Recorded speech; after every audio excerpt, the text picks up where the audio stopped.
नमस्कार, स्वागत है आपका बिहार समाचार में। तो चलिए बिहार की 10 प्रमुख बड़ी खबरों के बारे में जानते हैं। खबरों की ओर रुख करने से पहले आपसे अनुरोध है कि अगर आप चैनल में नए हैं तो चैनल को सब्सक्राइब जरूर करें और साथ ही वीडियो अगर अच्छी लगे तो एक लाइक अवश्य करें और साथ ही घंटे वाले बटन को जरूर दबाएं ताकि कोई भी अपडेट आप तक सबसे पहले पहुंचे। जनवरी अंत तक अस्तित्व में आएंगे 117 शहरी निकाय, नीतीश कैबिनेट की मिल चुकी है मंजूरी।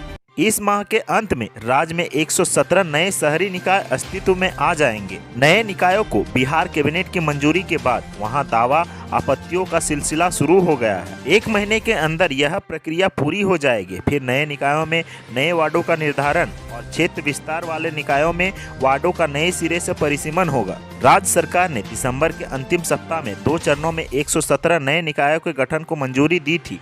पहले दिसंबर को 111 और फिर 29 दिसंबर को 6 नए निकायों को हरी झंडी मिली थी।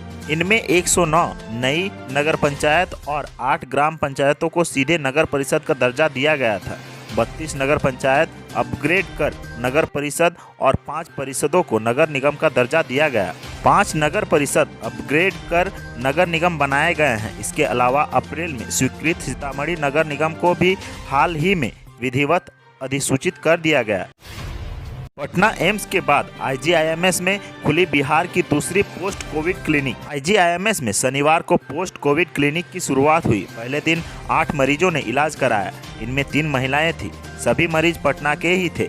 इस सेवा का शुभारंभ संस्थान के निदेशक एनआर विश्वास ने किया। पहले मरीज के रूप में उन्होंने अपना इलाज भी कराया। वो 2 महीने पहले कोरोना संक्रमित हुए थे, लेकिन रिपोर्ट निगेटिव आने के बाद भी उन्हें कमजोरी व दम फूलने की शिकायत थी। डॉक्टर विश्वास ने कहा कि कोरोना से स्वस्थ होने वाले लोगों में महीनों बाद भी हाई बीपी, सांस लेने में तकलीफ, फेफड़े की बीमारी, दम फूलने, तनाव आदि की समस्या देखने को मिल रही है। आईजीआईएमएस में पोस्ट कोविड वार्ड खुलने से ऐसे मरीजों को काफी राहत होगी।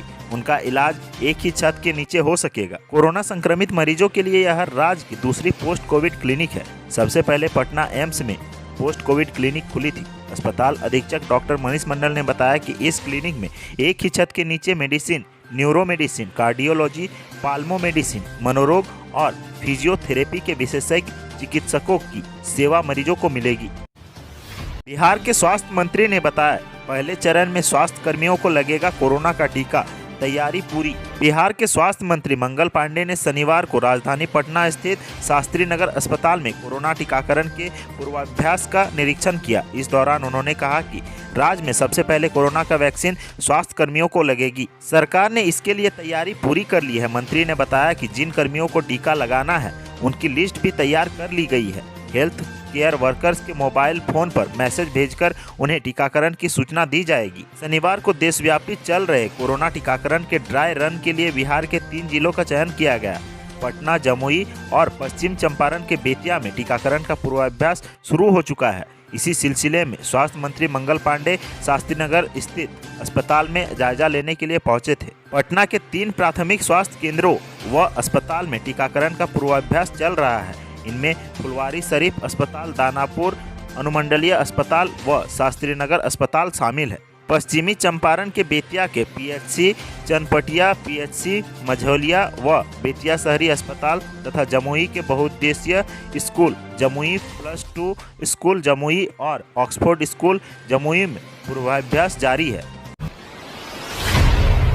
बिहार पंचायत चुनाव, अप्रैल मई में चुनाव की संभावना। 300 पंचायतों का अस्तित्व खत्म होगा। बिहार में गठित होने वाली नई ग्राम पंचायतों में इस बार आरक्षण की स्थिति क्या होगी, इसको लेकर पंचायती राज विभाग में मंथन शुरू हो गया है। अप्रैल मई में ग्राम पंचायत चुनाव होने हैं। ऐसे में नई ग्राम पंचायतों में आरक्षण क्या होगा, इस पर शीघ्र निर्णय लिए जाएंगे। पंचायत चुनाव की तैयारी शुरू हो गई है। अभी मतदाता सूची पर काम हो रहा है। गौरतलब है कि 117 नए नगर निकायों के गठन और इकाइयों के विस्तार से करीब 300 ग्राम पंचायतें अब नहीं रहेंगी। वहीं कुछ ग्राम पंचायतों का नए सिरे से गठन होगा, क्योंकि इन ग्राम पंचायतों का अधिकतर हिस्सा नगर निकाय में गया है, पूरा नहीं। पंचायती राज अधिनियम के अनुसार किसी भी पंचायत वार्ड में लगातार 2 चुनावों के लिए आरक्षण लागू रहता है। वर्ष 2016 के पंचायत चुनाव में सीटों के आरक्षण बदले गए थे, इसीलिए इस बार के चुनाव में पंचायतों के आरक्षण में कोई बदलाव नहीं किया जाएगा। पर जो नई पंचायतें होंगी सिर्फ उनके लिए सरकार निर्णय लेगी। इसके लिए क्या नियमावली होगी यह तय किया जाएगा। सूचना भवन में खुला लोक सेवा केंद्र, कहीं के प्रमाण पत्र बनेंगे। पटना सहित बिहार के सभी जिलों के लिए हो सकेगा आवेदन। मुख्यमंत्री नीतीश कुमार ने वीडियो कॉन्फ्रेंसिंग के माध्यम से सूचना भवन में नए लोक सेवा केंद्र का शुभारंभ किया।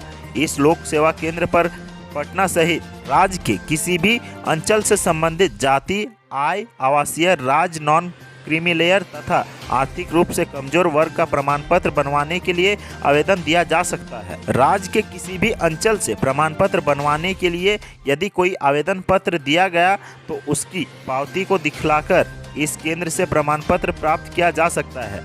ये सभी सुविधाएं बिल्कुल निःशुल्क है। इस लोक सेवा काउंटर से पटना शहरी क्षेत्र के निवासियों को सेवाओं का प्राप्त करने का एक और अच्छा विकल्प प्राप्त हुआ है तथा उन्हें प्रखंड कार्यालय में जाने की बाध्यता नहीं रहेगी। गौरतलब हो कि लोक सेवाओं का अधिकार अधिनियम के तहत राज्य के 13 विभागों की 66 सेवाएं प्रदान की जाती है। मुख्य सचिवालय स्थित मुख्यमंत्री कार्यालय कक्ष से नए लोक सेवा केंद्र पर आवेदन करने आए एक आवेदक से मुख्यमंत्री ने वीडियो कॉन्फ्रेंसिंग के जरिए बातचीत भी की। इस दौरान मुख्यमंत्री ने कहा कि राज्य के नागरिकों को निश्चित समय सीमा के अंदर सुगमता से लोक सेवाएं उपलब्ध कराने के उद्देश्य से लोक सेवाओं का अधिकार अधिनियम राज्य में लागू है। नए लोक सेवा केंद्र के शुभारंभ से लोगों को और सहूलियत होगी।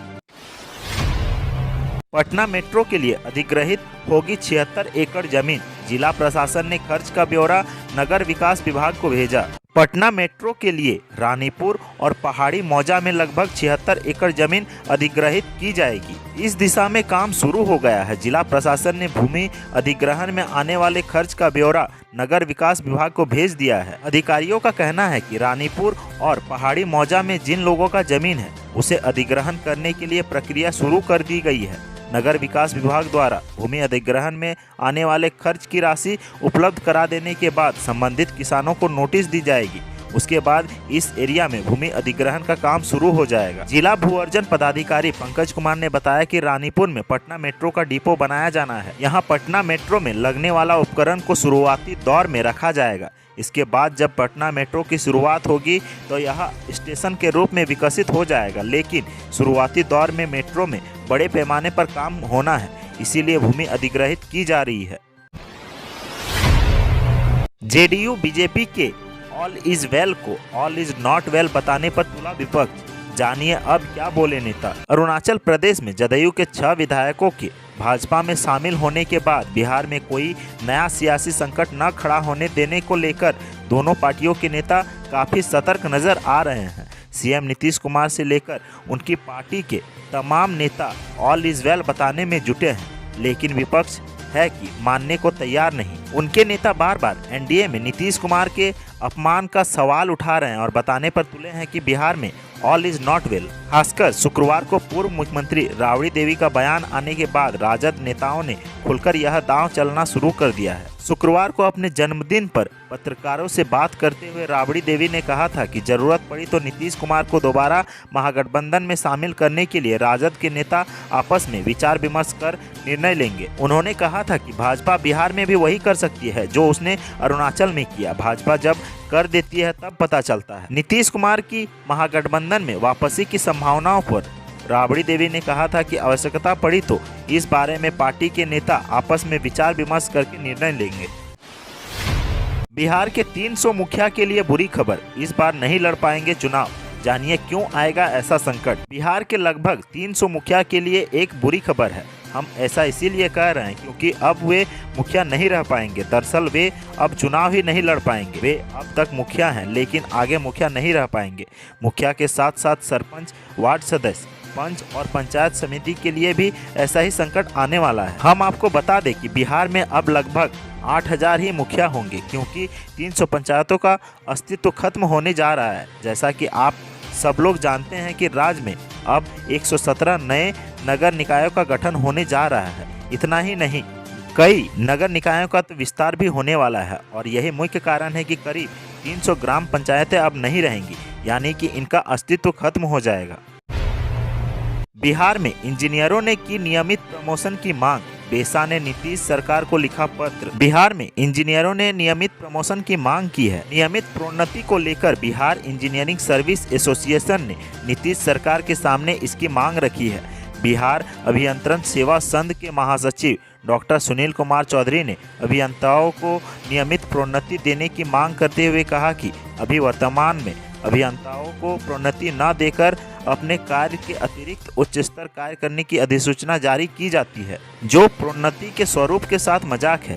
एक कमतर पदधारक से उच्चतर पद का काम लिया जाना न केवल अभियंता श्रमबल का शोषण है, बल्कि अभियंताओं को हतोत्साहित करने वाला, निराशाजनक, दुर्भाग्यपूर्ण और राज्य के विकास को प्रभावित करने वाला है। महासचिव डॉक्टर सुनील कुमार चौधरी ने आगे कहा कि प्रोन्नति अभियंताओं का मौलिक अधिकार है और राज्य सरकार के लिए यह अनिवार्य है।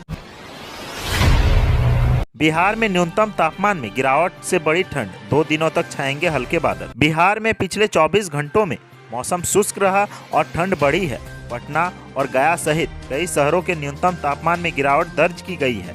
गया में सुबह घना कोहरा रहा, जबकि पटना में 1.5 डिग्री तक न्यूनतम तापमान नीचे आया।